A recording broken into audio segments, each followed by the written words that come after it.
राघूच्या वाड्यावर पोचलो आणि धुक्यानं आम्हाला सगळीकडून एरवाडलेलं. असलं भारी वाटत होतं आणि हे धुकं बिकं काय भेटेल आम्हाला वाटलं बी नव्हतं. आणि वाटेला असणाऱ्या गया बिया बघून लय सिनेमॅटिक झालेलं बघा. सगळीकडे नुसतं दचक्याबाज वातावरण झालेलं. गार पण तेवढंच लागत होतं. पण आम्ही ठरवलेलं आता इथपर्यंत आलो तर पुढं पण जायचं. मग आधी गेलो उदगिरीवर आणि काळंबाईच्या म्हटलं दर्शनाला जाऊया. झाडीतनं जायत होतो हे सगळं बोर्ड प्राणी आहे बघून आमची फाटलेली.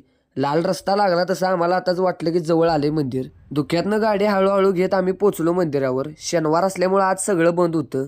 मग आत आम्ही जायला सुरुवात केली. मंदिराकडे गेलो तर मंदिर पण धुक्यात होतं. जाऊन पहिलं काळंबाईचं दर्शन. आज तुम्हाला पूर्ण जवळनं दाखवतो कशी दिसते ती काळंबाई. बाहेर आलो आणि धुक्यात सापडलेलं मंदिर मला दाखवायला लय भारी वाटत होतं कारण दिसतच होतं डेंजर. परतीचा प्रवास चालू केला आणि खरा सीन चालू झाला. कारवीची फुलं नुसतीच यायला लागली. ते तुम्हाला जर याच असलं तर 7-8 दिवसानंतर या कारण अजून फुलायला बाकी आहे. पण आम्ही